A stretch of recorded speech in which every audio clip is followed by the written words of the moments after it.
Hi, guys. Okay. Live on YouTube and TikTok.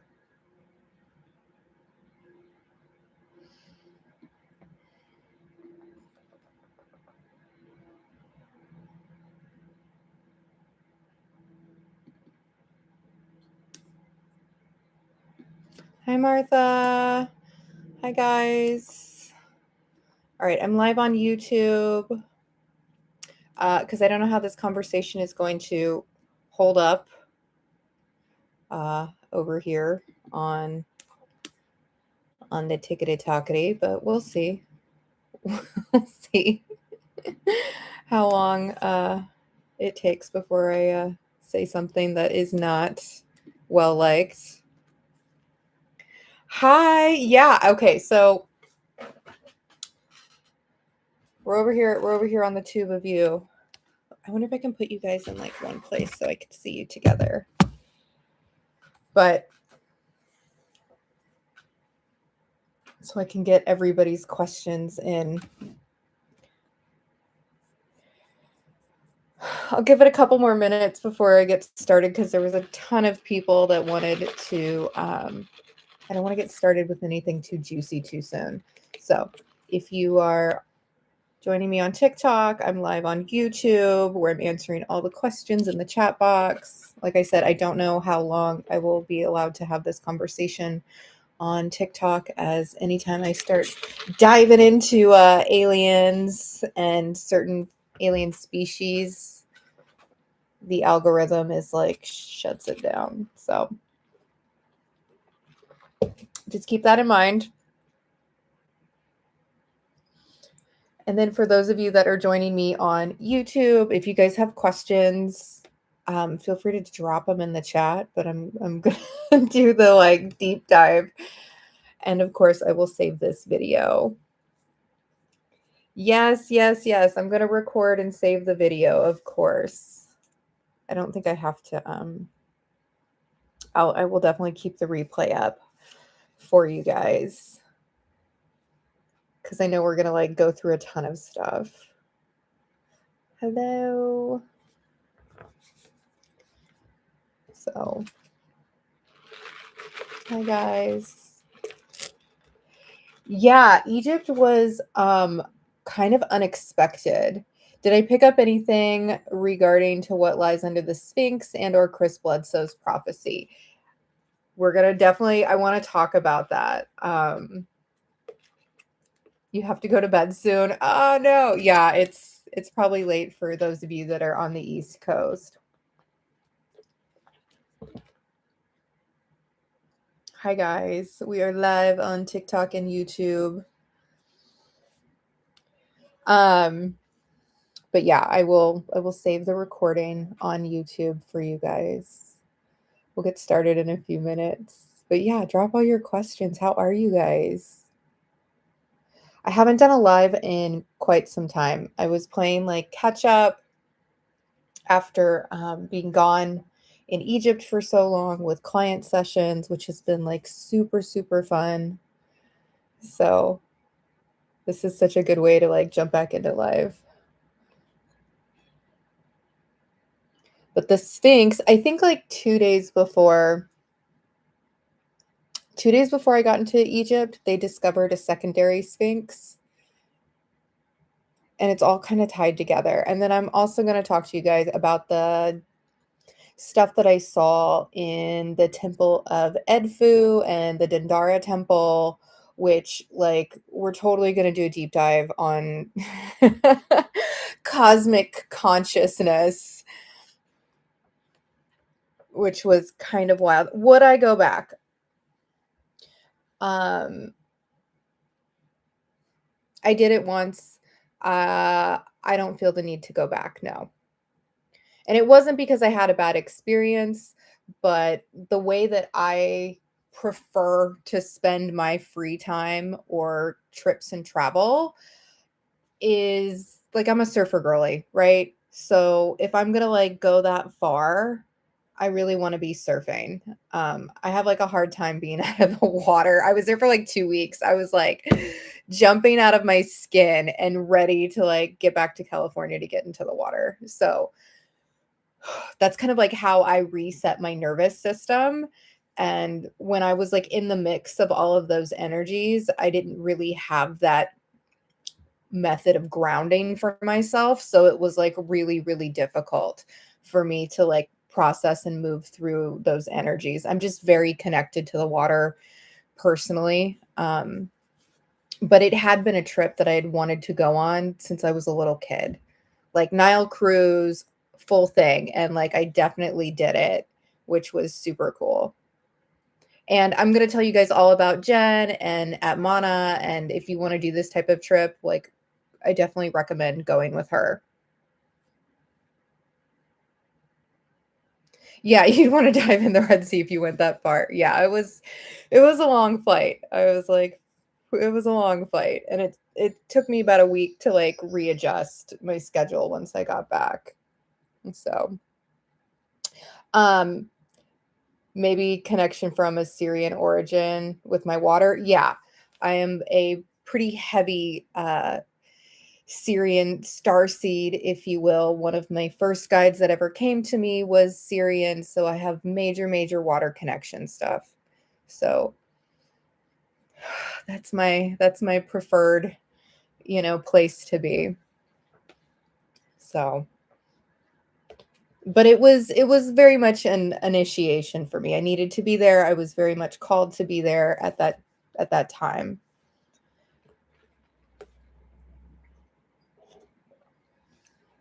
I'm still having matcha. It's like 7 o'clock. I'm still adjusting to being up at certain hours. Mena, you're connected to water. Can I help you to understand who you are and what and you want to remember? Absolutely. If you're curious about any of your past lives, any of your galactic ties, obviously, you can connect with me one-on-one, either through a channeled guidance session or through a quantum soul journey, which is Dolores Cannon's method of past life regression.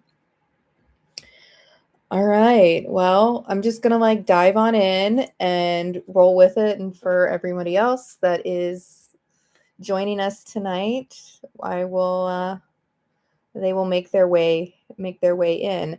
Okay, so here's the deal. Egypt, like I said, bucket list trip of a lifetime. It was 100% not what I expected. um and this probably goes for a lot of you. You see spiritual influencers going to Egypt, and it looks like, these pictures are glorious and they're magical, and like they really, really are. And you see a lot of people in like flowy dresses, and it looks like they're having these like beautiful initiations. That is not what was happening for me the entire time I was there. It was very, very challenging for me to be there. Like I said, energetically, probably one, I'm very used to clearing my energy by being in the water, but two, um, I looked at my astrocartography when I got back, and I took some notes, so I'm going to reference them. But it was like on my Pluto Neptune line. So I don't know a ton about astrocartography. That's not my thing. But basically, like Pluto lines are like ego death, shedding identity, like subconscious stuff, power transformation, but not in like a love and light way, in like a heavy, dark, like more underworld kind of way. And then, it just okay. So the year before I booked this trip, because this trip has been a year in the making. I had a channeled message download that I didn't really understand. It was like in the beginnings of me channeling, and a couple things came up. One, the Egyptian Book of the Dead. Two, Ra or Horus. I wasn't sure which. I was just shown the symbol, and like some scrolls and some very specific things unfolding. And then I was also given a birthday cake. Well, after diving into doing mediumship more and, my own spiritual exploration kind of dictionary of symbols, I now understand that a birthday cake is a marker for not only a birthday, but it can be like a symbol for a year or an anniversary. And right before I left, my guides told me, "You're ready." And I had no clue what that meant. In retrospect, after being back, um, this last year for me personally has been very, very challenging in regards to shedding outdated belief systems, shedding things that don't serve me, shedding old patterns, removing people from my life. I lost my dog, which was like my life partner. I mean, like this year pushed me to the brink of some things personally, but because of that, it also really expanded me spiritually, right? Like you can't talk the talk without walking the walk. So when I ended up in Egypt and I'm having these like deep dives of like energy and purging, and it's on my Neptune Pluto line, I was like, of course, this isn't going to be a place that feels easy or like home for me, but it was very much a necessary uh, initiation, right? Like I go to Hawaii and some other places and it feels like home. But this interestingly did not, even though I have had lifetimes there, as many of you probably have. So much stems from this region. So many of you have lived lifetimes there, but it was a very, very challenging energy experience. Um, Also, just like landing in Cairo was like totally nuts. And the war and everything that was going on, like everything leading up to the trip, the week before I left, I thought I wasn't going to be able to go, right? Like stuff had just kind of hit the fan globally. And I was like, I don't know, maybe I'm not meant to go, right? I just kind of like tossed it to my guides and was like, if I'm meant to go, I'm meant to go. And if I'm not, okay, I guess I blew all this money and that was the lesson, right? Like it was kind of one of those like non-refundable everything. So hopefully it works out. But I landed in Cairo and was picked up by the tour that I was on. Everything was like already prepped and set for me. Uh, the Atmana tour, again, that Jen host is like so, so amazing. Everybody goes above and beyond over the top to make you feel safe and cared for. Um, I would say driving on the freeway there is like a total experience, like more so than even being in Asia. It was like nuts. I don't know how they do it. It was so crazy. But again, I felt totally safe as like a Westerner and a Western woman. So that was fine. My hotel, you could see the pyramids like from my balcony. It was way like just so, so cool. Um, okay, so day one, pyramids, right? Again, I've seen all these spiritual influencers and all these people go into the pyramids and they're having these like crazy magnetic like opening experiences. And even the group that I went, everybody's like sitting down to meditate and like having like very profound energy. I go in and I sit down and I'm like, nothing, like zero. And we got to have, again, Jen and our tour guide, like we got to have a full private uh, pyramid visit. Nobody else, like sunrise. It was amazing. But I got like nothing. And I was like, what the heck? Because I'm so open, right? I figured, oh, I'm going to channel and get some like crazy big download. Zero. I got zero. In the king's chamber, nothing. In the queen's chamber, nothing. And I come back downstairs and I'm just like, what the heck? Like it was like so weird. I didn't understand why I wasn't getting anything, right? I flew all the way here to have this like big eye-opening experience. Zero. And I talked to Amir Shakur, who is our tour guide. He was amazing, like total OG. He's like the OG guy that has like given everybody who's anybody tours to the temples, right? And he knows his stuff. And I just was like, he's like, you channel, right? Did you get anything? And I said, no, it's really weird. And he goes, nothing. He was like, the pyramids are power plants. He's like, it's, if you have an experience, like, cool. But he's like, the energy isn't really here. And I was like, okay, whatever. It was like the start of my trip, right? So I was like, oh, I was like, maybe I'm just jet lagged or whatever.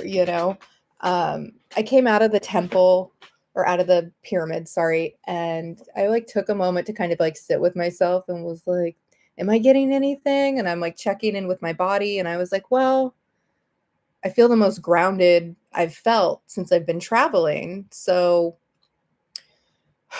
what's interesting about the pyramids is it's like a 0 point energy field. So for some people, that 0 point energy is going to focus you into another experience. Now, for me, all it did was bring me back to like a neutral grounding place. So maybe that's exactly what I needed in that moment. That's why I had that experience. For some people, maybe it's like a different energy focus. So for them, it's going to like open up something else in them. That's not what I needed, right? So we moved from there and then we moved to the Sphinx. And again, when I was at the Sphinx, I was getting a ton of psychic visual downloads, but nothing channeled. Like I couldn't feel anybody trying to come through. Um, Amir showed us the door behind the ear. He showed us the door at the back of the Sphinx that Edgar Cayce talked about. He even talked about that. So this is the Bledsoe prophecy, right? The same thing that I've channeled, the same thing that Edgar Cayce has channeled. And again, what's interesting is 2 days before I landed in Cairo, they discovered a secondary Sphinx not too far off. So the visuals that I was getting when I'm walking around the property is very much like Egypt being a super, super lush garden, a lot more like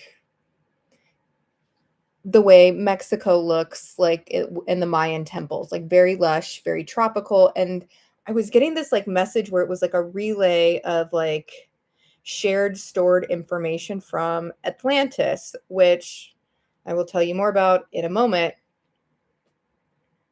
And also that the way that, how do I explain this? This is such a weird thing to try to explain, but the way that like this like secret underground library, right? There's going to be stuff there, but it almost is like its full capacity in the way that you can view it still here and now is energetically similar to the Akashic records. So everything is already there and you can access it through different types of energy work, through leaving your body, through the astral realm, right? So that was something that I was getting, and that the like true entrance was between the new Sphinx and the one Sphinx that is there present day that we already see. I was talking with Jen at who's running the tour, and she teaches again an Egyptian mystery school that I highly, highly recommend. And I was like, hey, I'm getting this like information. I was like, what have you gotten? And she said, yeah, I've seen the same thing. She's like, it all, again, all the earths are overlapping on top of each other. The many dimensions are overlapping on top of each other. She's like, I've left my body and actually seen it. So I totally know what you're talking about. So that was like cool to have somebody else kind of like be like, yeah, it's right there. Right. Also, the Sphinx head is so small compared to the body. It's like really obvious that it was something else. And Amir thinks it was more of like a dog head. I was getting something that was a little bit more like a bird head, but I couldn't tell if it was like one of those like metaphysical or physical things to unintertwine. Like I said, there was like so much coming through, not channeled, but like more psychic stuff. So influencers are super performative, so to speak. So a lot that you aligned with the guide. Yeah, I think like so many influencers are like, we're gonna go here and have this like big spiritual like awakening thing. And for some of them, maybe they do. But I just want to like be real with you guys because I'm calling BS on a lot of these like spiritual retreats. I mean, like, again, the one that I like, this tour that I went on with like Jen, the perfect person to go with. It was a small group. It's for the people, it's for the kind of people where you're like, I don't want to be on a tour, right? Um, you're with people that like are open to exploring alternative stories and information, and they're not just gonna like shove the normal narrative down your throat. So that's cool. But yeah, it was really interesting because I was like, what's up with like the all these influencers having these like things? And I'm like, what? But again, like that's just my experience. Kevin, does the Sphinx link to Atlantis, Library, or others in multiple time layers? Yes. So that was exactly what I was picking up.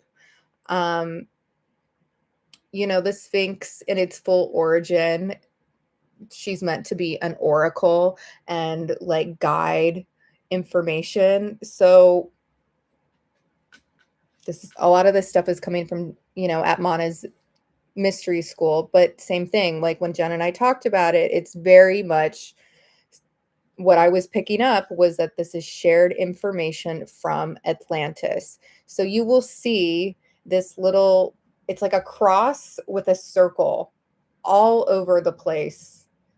Like as a hieroglyph. And this hieroglyph is meant to represent city, town, or from another place. And what's interesting about that is Atlantis is described in the same way that this glyph is, right? The glyph looks exactly the way that our depiction of Atlantis was, if you were to like put Atlantis on a map. So I find it really interesting and super fast. You know what I mean? Like it's really fascinating that the glyph from another place or city or town also looks like Atlantis.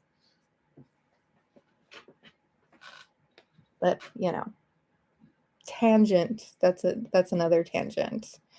What else can I tell you? Oh, that afternoon after the Sphinx, we were taken to like someone that deals in Egyptian oils. And I just love, love, love how they also utilize different essential oils with the chakra systems. And the different chakra systems also are associated with a different god or goddess or frequency. And it's like kind of all intertwined. And it was such a cool and really beautiful experience in this like oil perfume shop. I think one of the things that really surprised me is sometimes you go places and that have like ancient cultures or history, and it's very, very separate from what's going on, like a little removed, even within a country that's like very Muslim or has like a ton of different religious beliefs. The Egyptian people still are taking like some of these teachings and belief systems, and they're still very much interwoven into the culture, right? Like cities, towns are built up around these temples and these sacred sites. So it's super, super ingrained in the culture. It's not like, yes, it's a tourist trap, but it's not so far removed from their reality that it's like Disneyland. So that was like super cool. Hi, guys. Yeah, let me know if you have any questions as I'm like rolling through here. Okay. What else? I'm going to go in chronological order of every like stop that I did along the trip. So jump in if you have any questions. So after those 2 days in Cairo, which like the energy is insane, and everybody could agree that the energy is insane in Cairo. I haven't lived in a large city since I moved out of LA, so it was like the jet lag and the Cairo energy was a bit like cray cray. I was really, really happy to get on a plane and go to Aswan and get on the boat. And this was such a beautiful, relaxing experience. So we fly to Aswan, we get on this boat, the Nile Lily. It's essentially like a sail paddle boat, and like we're going to sail down the river or up the river. Uh, from Aswan to Luxor. And again, such a cool experience. Like Death on the Nile kind of boat. Everybody's got these like beautiful cabins, and like you open the window and like the Nile is right there. And it's like so peaceful and so relaxing. And we had a chef on board, and the staff was like super, super great. And the food was good. I mean, I can't say enough things about the way that this trip went in regards to like the people and the service and like the thought that was put into everything. And again, everybody on the trip, the group was like perfect. A lot of people, that either work in related fields to me, or they're just kind of open to the experience. So everybody kind of like gets the program. Everyone was very go with the flow. Amir is so funny. Like some days we would be waking up at 3:30 or 4 a.m. to go have these private temple visits because he was pulling strings, and he would be like, well, you could sleep in later, but you're not gonna get to like have this experience. And we were all like, yeah, like whatever you want to do. Hero Maker, who was the trip through, my friend Jen, her IG or TikTok is at Mana. I will definitely tag her.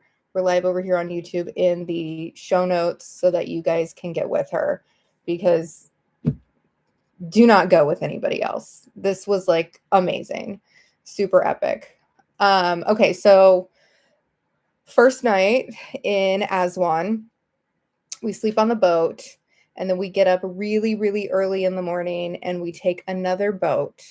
And at sunrise, this was probably like the most magical moment for me. At sunrise, like in the dark, we take a boat ride to the Temple of Isis. And that was like crazy. I saw the Temple of Isis and I just started like crying. I'm not really like that kind of person. I'm not like, I'm just gonna like fall apart, but I was like kind of falling apart. And it was beautiful. Again, beautiful, epic. Nobody was there, right? It was before the temple even really officially opened. So we got to like sit and like have it to ourselves. I got to sit down and channel, which I'm sure you guys have seen that pop up already. I posted that full channeled message to YouTube. Officially, you're not allowed to film or do any type of spiritual ritual inside these temples anymore, because they're trying to keep them like very neutral so that there's no weird fighting or political stuff that happens. So I totally get it. But also I was like, man, I came this far. I want to sit and channel. So really the only place that I was able to sit down and channel officially was when I was at the Temple of Isis, and she came through in like a really powerful way. Again, I posted that video already of me channeling. But what I didn't like share is like I had a crazy purge, right? I had this year that was like really emotional, really tough, really difficult.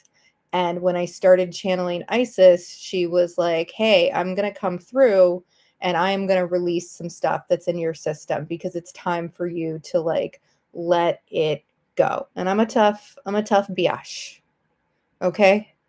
I'm not like We aren't like crying and melting down in public, but I'm like channeling her and I am like ugly crying towards the end of that video. I cut that part out because you guys didn't need to see that, but it was like a pretty major release. And again, tour guides, the temple guys, they are down for the cause. They know what you were here for. They're there to get the shot for you. I've got more photos of me on that trip in these temples than I have had taken of me in the last 5 years. At some point I was like, "Okay, I don't need any more photos." And they're like, "No, you do." And they were good photos too. Like these guys really like I was like, "Man, you're hired." Okay? The temple cats are like really funny. They're like really well cared for, the temple cats and the temple dogs, but it was so Isis was like such a beautiful experience, very like divine feminine energy, right?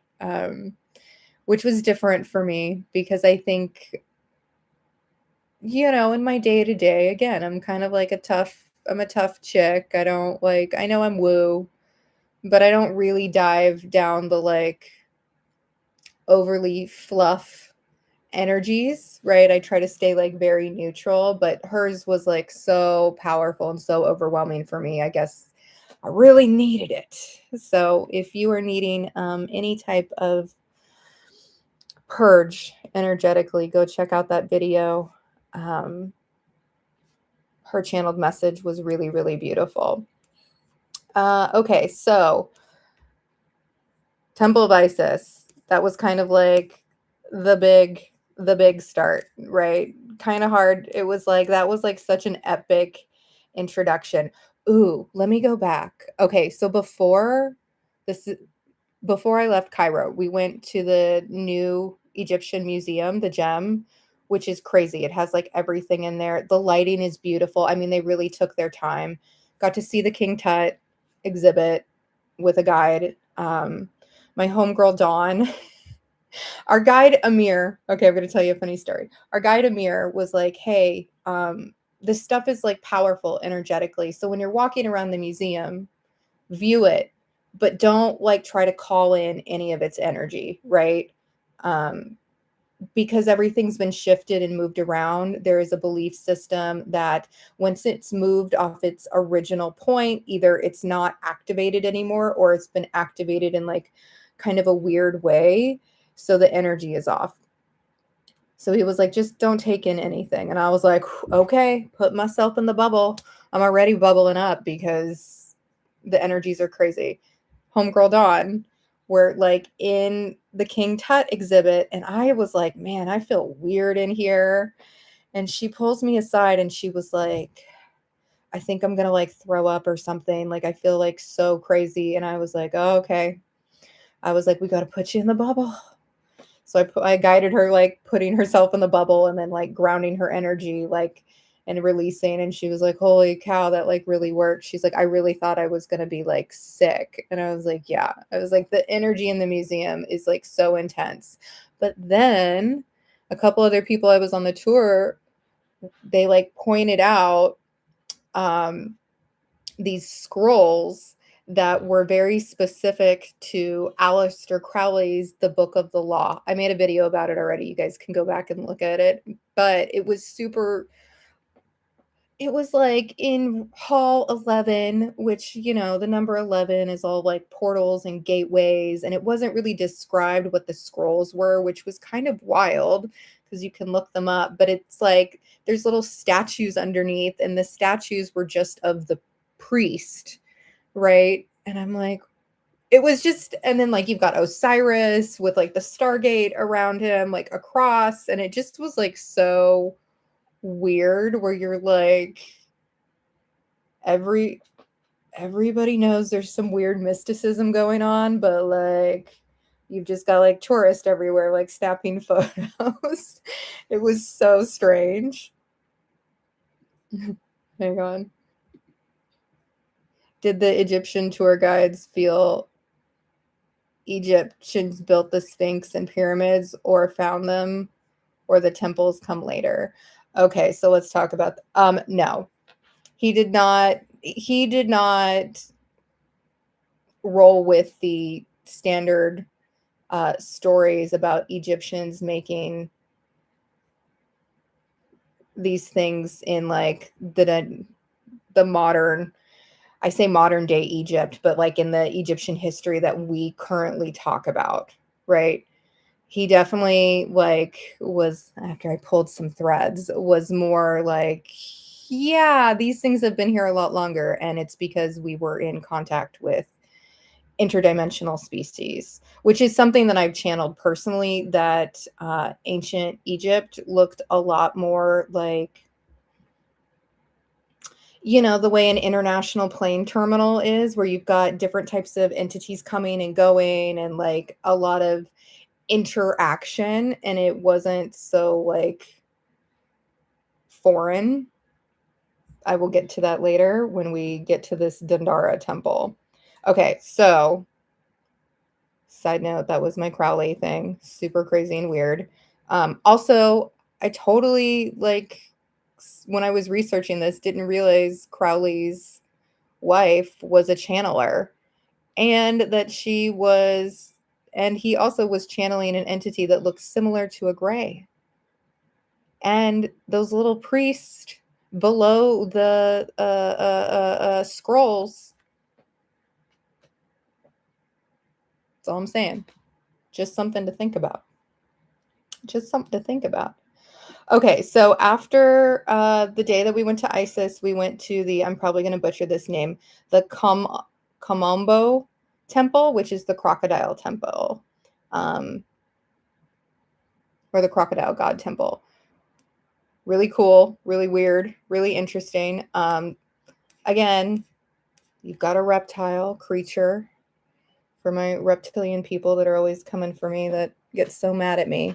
And this creature, like, this temple is all about healing and consciousness, like many of them are. There's snakes everywhere expressing Kundalini awakening. Again, there's little like Stargate symbols everywhere. And also there was reference to the magic fungi, which I thought was really interesting. And basically, there's like this one wall where he was telling us that I guess if you wanted to be a priest, you ate the magic fungi, and then they led you and put you in this like tunnel underground where they kept other crocodiles. And if you swam out and made it while tripping out of your mind, you then were initiated and could become a priest, which is like crazy. I mean, can you, like, that is like the craziest initiation practice. Amir had a lot of personal stories from people that had been to the temples, and when there was still water there and you were still allowed to kind of like go and do rituals of them actually being healed of health issues, which was really, really cool. Okay, and so then I think the next day we went to the temple in Edfu, which is the temple of Horus. And what's interesting is the night before we went to that temple, I started having this like really crazy dream about this kind of like light and dark battle. And in this battle, they're trying to like set the water on fire to like eradicate a group of people. And I was like in the water, like it was like the weirdest thing. And it wasn't like modern day, and it felt very ancient, but it was like just a snippet, right? Because it's almost like I'm having these like in and out of consciousness dreams because of the times change. So then we go to the temple at Edfu, and I had taken Jen's mystery school class, but I got to be honest, I hadn't remembered basically anything because I was always like watching the replays of the class while doing something else. So we get there to the temple, and the night before I have this dream and I'm like, God, it's like so weird. Apparently, this temple, the Temple of Horus, is built on top of the Temple of Set, which Set is like, you know, underworld vibes. And, there was like a big battle between the two of them. And that's why they built like the Horus Temple on top, was to block these like negative, darker energies, which is something I guess that's like pretty common over there. And I was like, oh, there you go. There's my dream, right? Um, the Horus Temple in Edfu was energetically very challenging for me to be there. I felt almost sick to my stomach, like the whole time that we were there. Again, everything's like really beautiful and so monumental, and there's so many glyphs on the walls and like art everywhere. But I was like, I don't know about this energy. I'm like, it ain't for me. When I was talking to Amir, he was like, "Oh, it's masculine, like a lot of like dueling masculine energies." So he's like, "Woman, it's hard for that's gonna be like a hard one for you to digest." And I was like, "Yeah." I was like, couldn't wait to leave. We didn't spend that long there.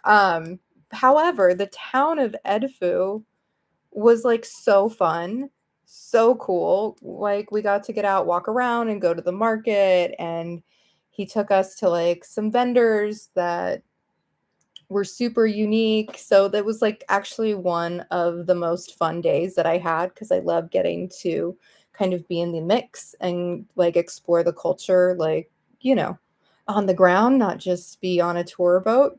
So that was like super, super cool. Okay. And then after that temple, this is the big, like, whoa. The Dendara Temple, or the temple of the goddess of Hathor. So Hathor, the mother goddess, right? Goddess of the cosmos. She's the woman that you see like going like this, and all the stars and planets and everything. Cosmic, all the cosmic stuff happening, from astrology wheels on the ceiling to stargates everywhere. I mean,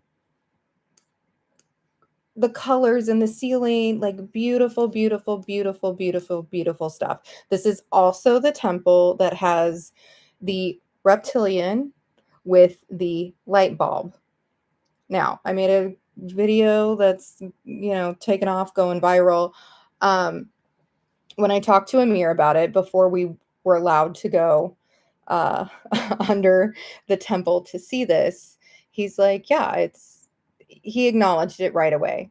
Again, he's like, we used to have contact with interdimensionals, and there's tons of like information that's being shared that's just not being acknowledged. And it looks like a giant light bulb that is being plugged into an energy source, right? When you look at a light bulb and it's got the little like metal screw, it's got that going on, like boom, power box cord. So what's also interesting, and Jen's explanation of this is super, super great.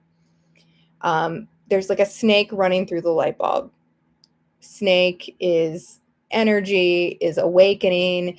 The cord of the light bulb is also the lotus, the blue lotus flower, which they used for consciousness and energy expansion.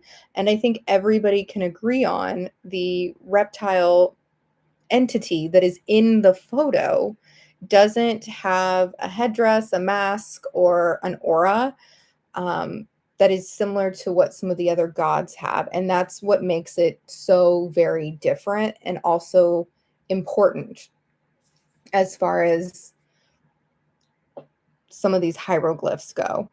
Other things that I was being shown while we were in Dendara, and some of the stuff that Jen was explaining. And also, I had this little like aha moment when I was talking with my friend Allison about the movie Contact. So you see a lot of the gods pictured sitting in a chair or like on a throne. And then in the box, I wish I had a picture to show you, but I don't. On the throne, underneath the throne, there's like a secondary box, and sometimes there's something in the box. Sometimes it's a heart, sometimes it's a picture of the blue lotus or other things. And basically what she was telling me is that that's how the box or the throne was powered. So, and it all varies based upon what god or goddess is sitting on their throne. Jen's teachings, also things that I could like agree with, like through the exploration process, is man, it looks a lot like a bit of a cosmic spaceship. It looks a lot a bit like in the movie Contact when they build her that chair spaceship travel thing, and then she's sitting in it and like, you know, convulsing, and they're like using it wrong, and she gets out and has like a different ethereal experience. I was like, huh, makes you wonder. I was like, but basically, it's like right there where they're showing you how they time travel or how they leave their body or how they astral travel, like in what way. So for some, it's through the Blue Lotus. For some, it's through the heart space. I talk about this all the time with you guys one-on-one or with my clients, that there's more than one way to see, that we put a lot of focus on the third eye. But this is a very powerful chakra and energy point.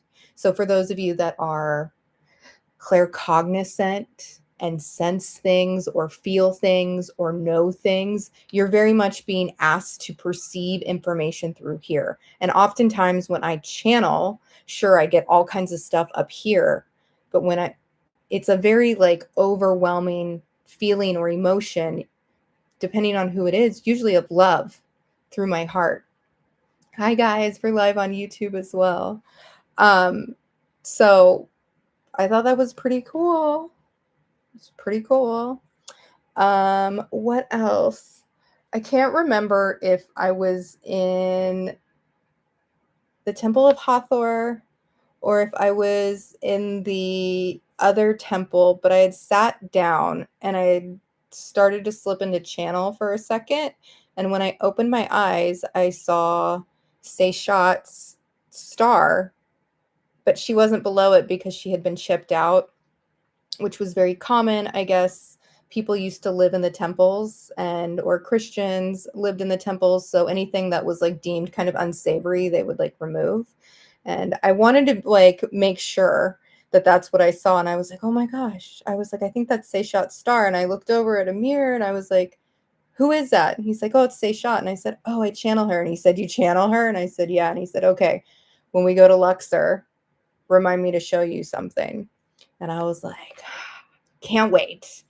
Because Seshat was who gave me the channeled message about water receding, and then something's going to be revealed, something very connected to our galactic origins. So we do Luxor the next day, and we do it at night, and it's gorgeous. And the lighting is amazing. There are people everywhere. This one we didn't get to do privately, but it was super beautiful. I mean, the way the stars align with like the pillars, energetically very busy. There is still a mosque that holds service inside one part of the temple, where it's like a church that's been like built on top. So it's wild. You've got this ancient Egyptian temple, and then you've got this mosque, and it's like they're holding the call to prayer, and like it's so great. You know, you've got people praying in the corner, and like it's all this stuff everywhere. It was wild. It was wild. But while I was there, Amir and Jen guided to show me Seshat. There's two depictions of her, and she's not really depicted a lot anywhere else, but she is depicted behind one of these king statues with Thoth. And I believe she was married to Thoth, I might be pronouncing that correctly. So if you don't know, Seshat was like the recorder of kind of things that came through and then would give them to the king, right? Cosmic stuff, any type of like knowledge, that kind of thing, otherworldly knowledge, and share with the king.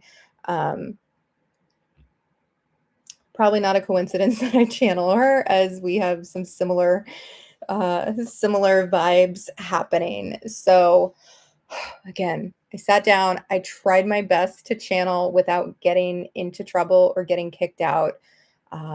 Jen, while I was entered into channel state, was asking me some questions. I have a video, I'll post it to YouTube. It's probably pretty loud and pretty busy, but I'll post it so you guys can watch it. But she was asking questions like while I was channeling Seshat, and one of them was like, where do you come from? And she would name a star system, but it felt like very unclear. And I was like, I'm not sure, like she's naming this or that, but like I'm feeling like she's not giving me a clear answer and I don't understand why. And then it came through that her consciousness,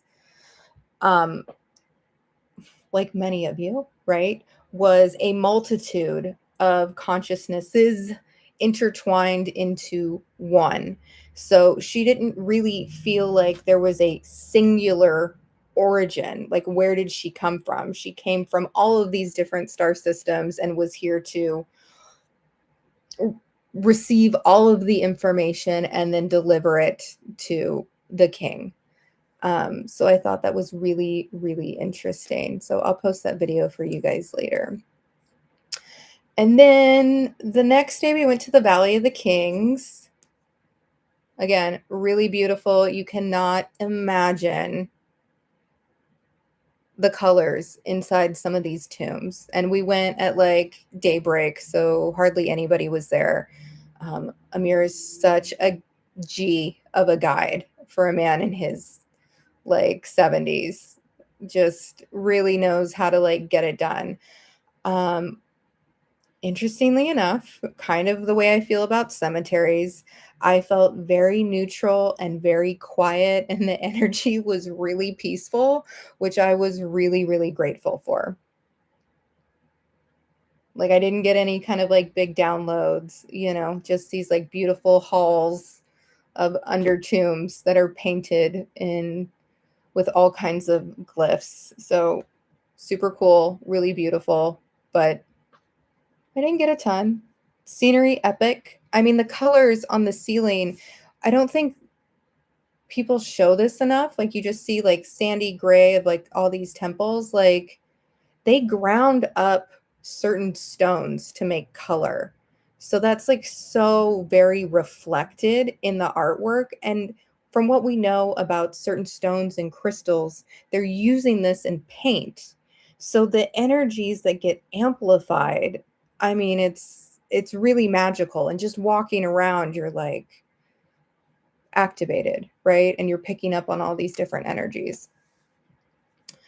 So that was kind of it. I didn't go to Karnak because the next day I got like so sick, like Egyptian version of Bali belly out both ends. And it was like one of those things that felt like it was a energetic purge. I travel abroad a lot. Again, surfer. So I'm pretty like prone to like, oh, if I go somewhere new, because my stomach bacteria is different, I'm probably going to pick up on a stomach virus. But it was like basically towards the end of the trip, and I totally thought that I would like, I was like, I made it out of here. It's safe. I'm not getting sick. No, I was so sick. I was like so sick. And again, everybody on my trip was like nice. I was traveling with some doctors and the crew, again on the boat. They were all like so worried. The day after I got sick, it came on kind of hot and fast. Thankfully, it was over pretty quick, but I was kind of depleted. And the following day, Amir's like, barging into my room, and I've got like no clothes on under the blanket, just like sweating. And he's like, come on. He's like, come on, my little channeling princess. You're getting up. We're going to go to Karnak. I'm going to take you. I'm going to take you to Karnak this morning. You and me, we're going to go. He was like, you have to see this, right? Like his whole mission is to make sure that everybody gets to see what they came for and like has the best time and is just like so cared for. And I was like, dude, I can't do it. I was like, I'm like clinging to life. I was like, I cannot, I almost felt like I was disappointing my dad by not getting up, but I was like, I can't, I was like, I'm getting ready to fly home on like an 18-hour travel day. Like, I can't, I'm already like clinging to life. But so I didn't go to Karnak. From what I hear, it was amazing. It wasn't meant to be for me. But yeah, that's kind of like the whole itinerary that we went through. And again, Jen's mystery school teachings coincide with each of the temples that we went to, but everywhere is like these depictions of stargates and like stars above people and entities. And the translation to that is because they're traveling through the stars, through the astral. I mean, it's like so wild how in your face it is and how very like, duh.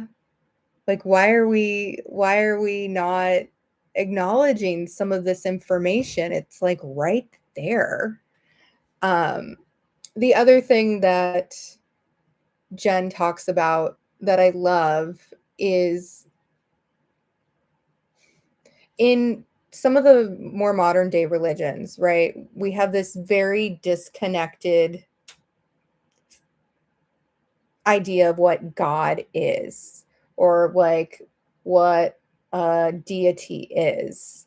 And she was saying like the translation of what they are calling some of these gods or goddesses isn't because they are like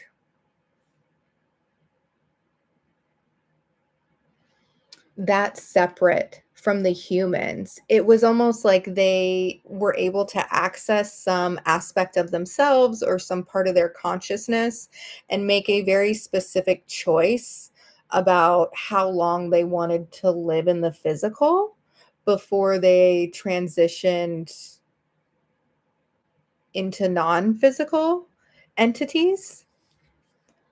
Like there was some kind of understanding of being able to kind of walk between the worlds, which is also why you've got these like really crazy depictions about, the Egyptian Book of Death, which I had channeled something called the Egyptian Book of Life. That's the way it had been shown to me.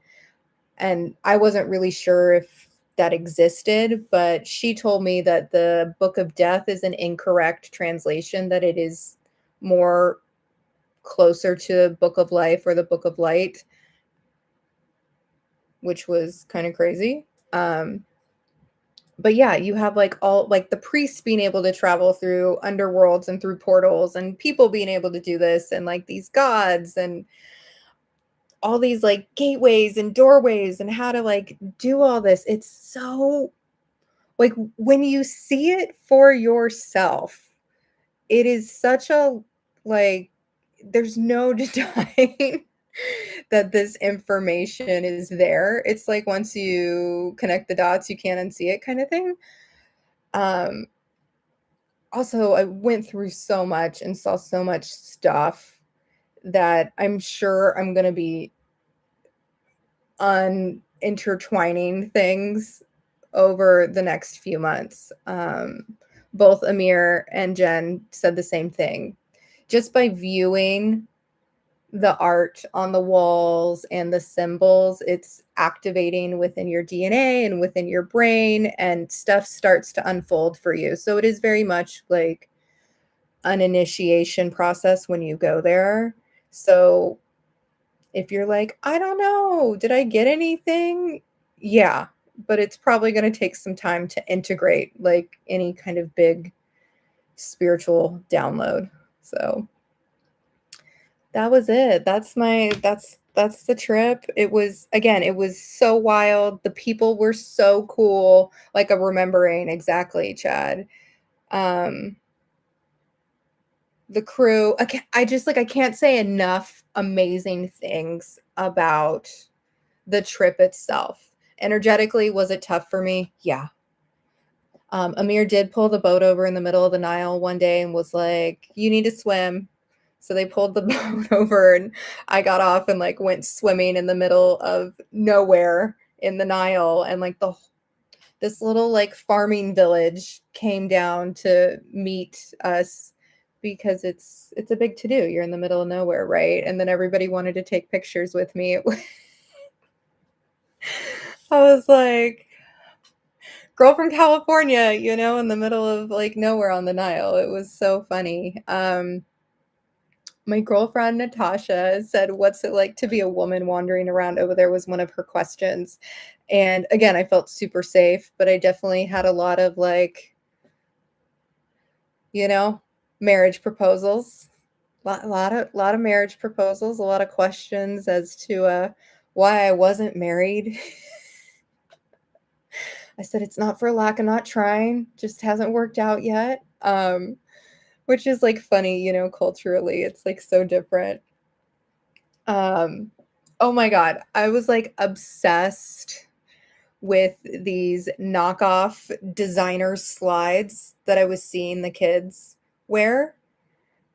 And like they'd say like Miu Miu or Versace, and it's like they're obviously knockoffs, but that's like why I loved them, is because I'm like, dude, you can't find this anywhere. Like, where are the kids getting them? And on the last day before we flew back to Cairo to, depart, Amir took us to one of the markets so we could do some shopping. And I was like wandering through the market and I was like, oh, this is like tourist stuff, which is cool. I was like, but man, I really want these like knockoff designer slides. And I saw a kid wander by and I was like, hey, where do you get those? And I like threw him like 20 bucks and was like, just because he was like kind of nearby, but you got to go. And I was like, here's some money. I was like, take me. And he like walked me through the town, to like the super local spot. And I secured the goods. I got a pair of like Medusa looking Versace slides. So when I pull up to the beach to surf, I'm going to be rocking my designer knockoffs. And then a couple of my other friends bought a pair too. I mean, I bought like all kinds of things while I was there, but I like that was my most favorite purchase. Some $10 bootleg designer slides just because they're funny. So, but yeah, that was the trip, guys. I mean, wild, amazing, intense. I'm still like, stuff still comes to me and I'll be like unraveling. But yeah. Questions, thoughts, concerns? Anyone? Bueller? I will link, like I said, Jen in the show notes so that you guys can check out her trip. She does 2 trips a year. Do I feel better now? Yeah. It took about a week to get my body right and my gut bacteria back to normal. But I didn't like ever really adjust to being in Egypt. For whatever reason, I wasn't able to like fully ground in and connect and anchor in there. So I adjusted pretty quick to being back home. I always felt like I was just having like a weird swirly out of body experience like the entire time I was there. It was so crazy, the energy. What was the temperature like? So the weather was pretty similar to what it is in Southern California. So that's kind of like what I packed for. If you go this time of year, it's like nice and sunny during the day, but like might be really cool and you need a light jacket in the early mornings or the late evenings. So, but yeah, I highly recommend going. If you feel called to go, you're meant to be there. Kevin, so what's under the Sphinx? The Hall of Records is under the Sphinx. I think they're going to find things there in the physical, but I also think there's a lot more there in the non-physical. And if you go about trying to access it in that way, you can see what's there right now, whether that be through astral travel or meditation or remote viewing, any of those methods. I think you're going to be able to tap into it, because what I was channeling and what I was seeing through, my psychic senses, my spidey senses, was it works very similar to the Akashic. And there's heavy relation between information that was shared with Atlantis to that period of time in Egypt. Hi, Con. You're trying to navigate something and you don't want to lose your memory. So if you guys have stuff that's coming up and you want to work with me one-on-one, send me a DM, but you can always check out my website. If you're curious about past life stuff, ancient knowledge, right? Soul path, or your gifts, and trying to like recover something, then I would say try a quantum soul journey. It's Dolores Cannon's method of QHHT.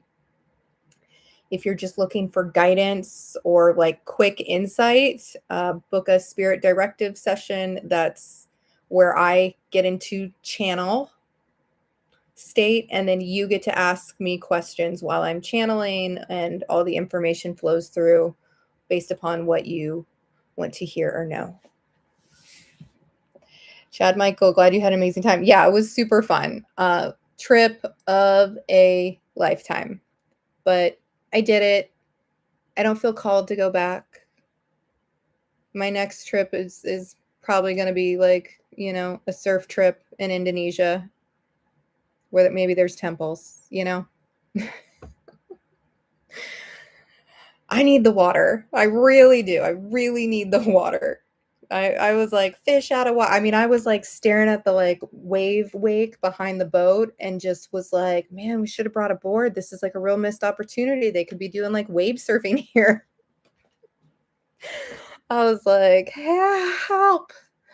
I need to be in the water. But yeah.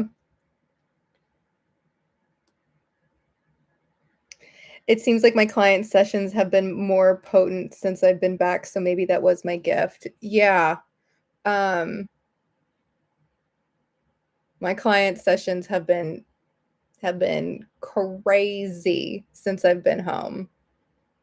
So maybe you're right, Robin. Maybe it just like dialed the knob up just like a little, and I just haven't noticed yet. But booked and blessed, as they say. Every session I do is so different, and I'm like so grateful, because I never could have guessed that this is like where I would end up. So I'm always like, this is so cool. But yeah. All right, guys. That's about an hour. My roommates are wanting to watch the sports programs in the other room, and I was like, give me an hour without too much excitement. So, but yeah, I will save the replay. Again, if there's any questions that maybe I didn't get to, drop them in the chat, comment below, send me a DM. I'm happy to respond. And again, I will put Jen's information in the show notes. So if you guys would like to go on this trip with her, check her out. Yeah, thank you guys. Thanks for joining me. And I will, see you on the regular scheduled situations. All right, have a good night.